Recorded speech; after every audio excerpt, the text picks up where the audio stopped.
This is Ragheed al Tatari, a Syrian Air Force pilot who refused to carry out airstrikes on the Syrian city of Hama in 1980.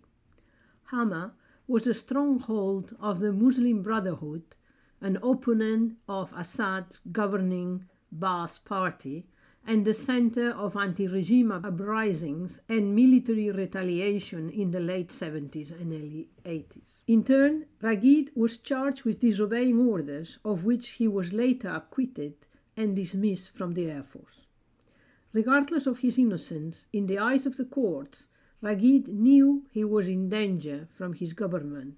He fled to Jordan, then Egypt, where he pleaded for asylum that was never granted. He was arrested while trying to return to Syria in the Damascus airport on November 24, 1981, when he was 26 years old, and remains detained, approaching his 67th birthday. I'm responding to the call of his son Wael to pledge to work for Ragheed's freedom. Details of how to join this cause I've written below. I have walked today 7.28 kilometers, that is 11,409 steps according to my mobile, and I demand that Ragheed is set free as well as all the other political prisoners held without trial in Syria's prisons.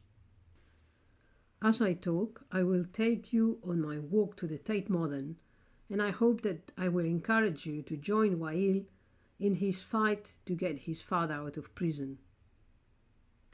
Ragheed eventually learned he had been found guilty by a military tribunal of disclosing information to a foreign state. Wael, Ragheed's son, met his father in person for the first time nearly 4 years after he learned the truth of his whereabouts. His mother was too scared to reveal to him what happened to the father. He was then 14, and walking into the imposing prison with military guards standing all around was nerve-wracking for a teenage boy. Over the years, before he left Syria, Wael managed to see his father a handful of times, none as terrifying as his first. He recalls one visit where a guard sat them down in an office, poured them some tea, and allowed the two men to speak at length. It was the only time they really had a personal conversation. But as much as he would like to see his father again, he could not endure the sight of people dying everywhere in Syria. He now lives in Canada. Human rights groups like the Association of Detainees and the Missing in Sednaya Prison, ADMSP, claimed the tribunal that rendered the guilty verdict did not constitute a fair trial for Ragheed or the many that followed in his footsteps. It seems as if it is some sort of ghost court. Ragheed Avlar is a co-founder of the ADMSP who spent 10 of his 21 years in multiple Syrian prisons locked up alongside Ragheed. A May 2020 report by International Center for Transitional Justice on the forcibly disappeared in Syria states military field courts aren't subject to the same standards as the country's typical criminal courts and do not guarantee basic rights to suspects and defendants, such as the right to a public trial and a lawyer. Instead, these trials occur behind closed doors in Syria's military police headquarters in Damascus. Ragheed wasn't even in Syria when his trial took place. In June 2011, Ragheed was moved from Sednaya to a prison in As Suwaida, Syria, alongside hundreds of other prisoners. The government was clearing space in Sednaya at the outbreak of the Syrian civil war, which began as part of the Arab Spring uprisings that March. In a 2017 report, Amnesty International estimated between 5,000 and 13,000 people were hung in Sednaya between September 2011 and 2016.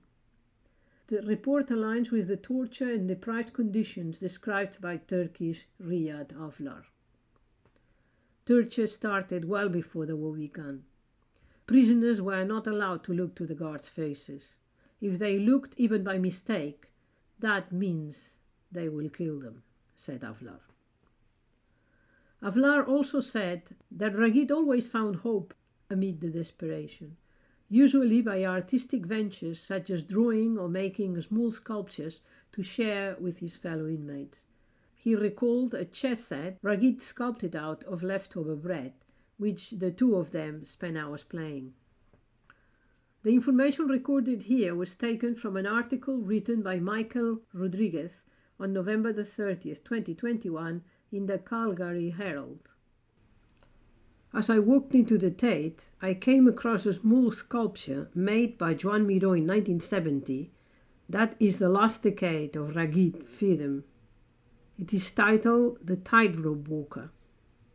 Innocence, absurd, and violence in the form of a child's doll covered in nails and cast in bronze. The other piece that I felt relevant was the piece by Egyptian artist Wael Shawki. In his video made in 2010, he's using 200-year-old marionettes to depict the story of the First Crusade from the perspective of the Arab historians. He calls it Cabaret Crusades. Certainly a cabaret, like the ghost court that deprived an innocent man of his entire life.